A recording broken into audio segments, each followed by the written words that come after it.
Hey everyone, Eterna here.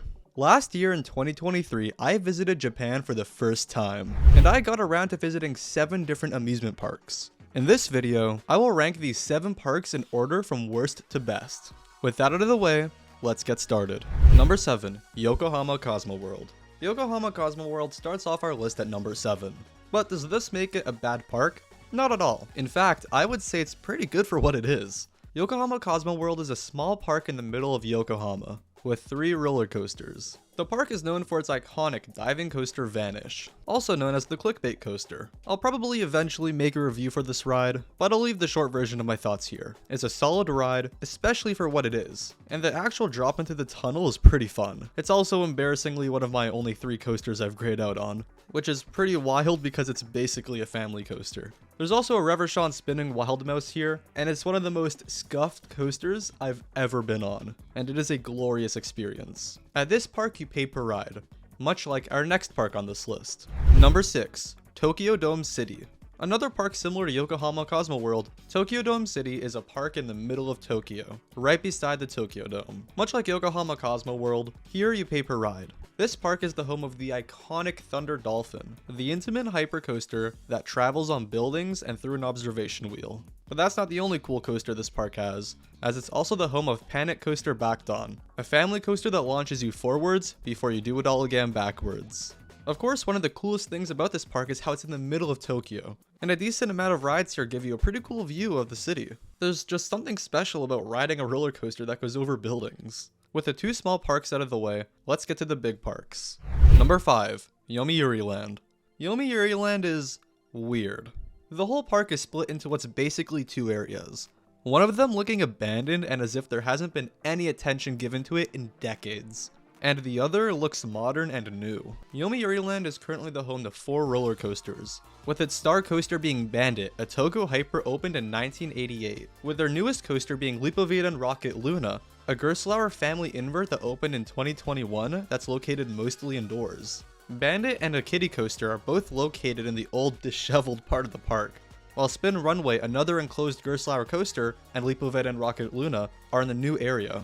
When I say that pretty much half of this park looks like it hasn't been touched in years, I mean it. Bandit feels like it should be a steel version of Beast at Kings Island, but it ends up falling flat everywhere except for 2 airtime pops, and other parts of this area of the park like the drop towers are also pretty underwhelming. There was something that looked like it was maybe a bungee jumping platform, but it was closed during my visit so I couldn't really know for sure. Overall, Yomiuri Land could really be an incredible park if the rest of it was brought up to the standards set by this new area. Spin Runway and Lipoveden Rocket Luna are both really good attractions, and the other rides in the area like the ramen themed raft ride are loads of fun. I also think it's worth noting that I was probably one of only a few hundred people at the park on this day. For being in a city like Tokyo, this place was dead. Number 4, Fuji-Q Highland. This placement is probably a surprise for a lot of you watching.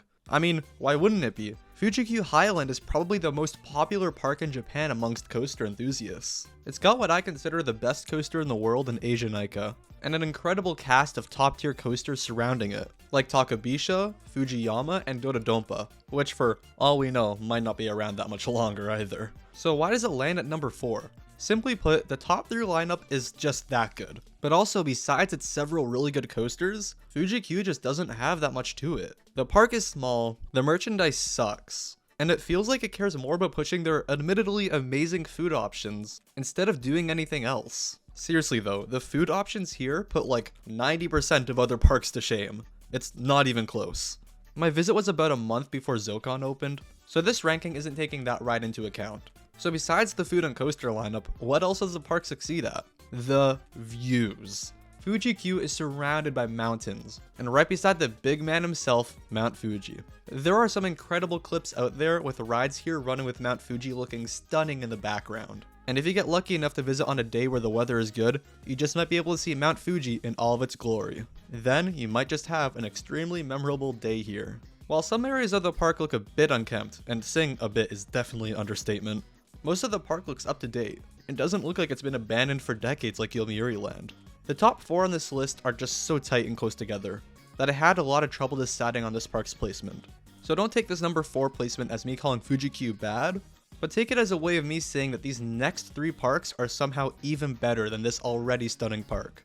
Number 3. Nagashima Spa Land. Nagashima Spa Land sweeps in, taking number 3 on the list.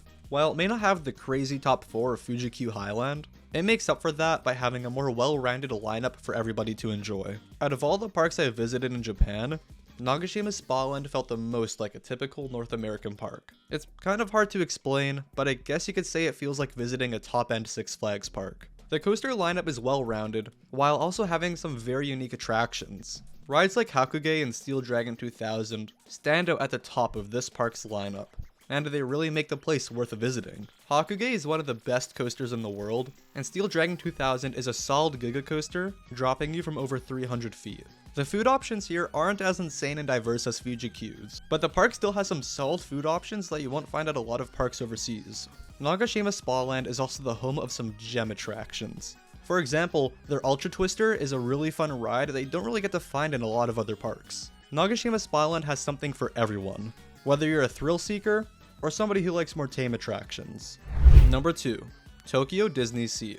Look, I'll be the first to admit I'm not a big Disney fan. I was coming to this park after hearing about all the hype of it being the best Disney park.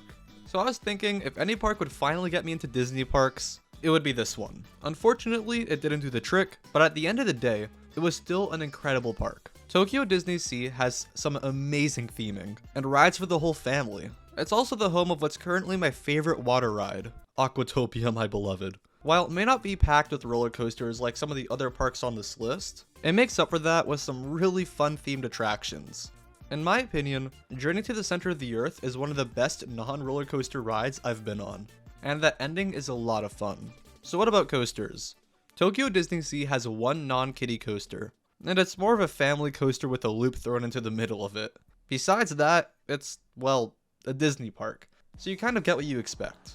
Good theming, attractions for everybody, and a fun experience for everybody. Number 1. Universal Studios Japan. Sitting at the top is USJ. This park is phenomenal. Incredible theming, and the attractions are a blast. And this place is the home to some insane roller coasters. So let's talk about those big roller coasters. Hollywood Dream is a B&M Mini Hyper with the option to ride in a backwards car. So of course, that's what I did. You also have selectable music to play during the ride. And I chose a theme song from the show Jujutsu Kaisen, and it's really cool to hear music played during the ride. Flying Dinosaur is another one of the iconic roller coasters in this park, and it's known for being one of the most intense flying coasters in the world. I got 4 laps on this thing, including a back row ride and a front row ride.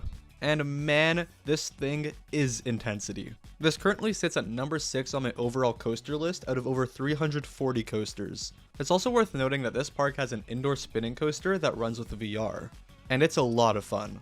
When I rode it, it was themed to Doraemon, but the theme changes pretty often. The theming in this park is incredible, and of course you also have the usual Universal attractions that are top tier, like for example Harry Potter and the Forbidden Journey, and also other iconic attractions like Spider-Man. Unfortunately, I couldn't go to the new Nintendo area of the park, but I'm expecting to see the same area at Epic Universe when that park opens, so I'm not too hurt over that. Overall, this is an incredible park, and it's definitely deserving of being called Japan's best amusement park. So those are my rankings for the 7 Japanese amusement parks that I have been to. Leave a comment down below telling me which park you would like to go to on this list.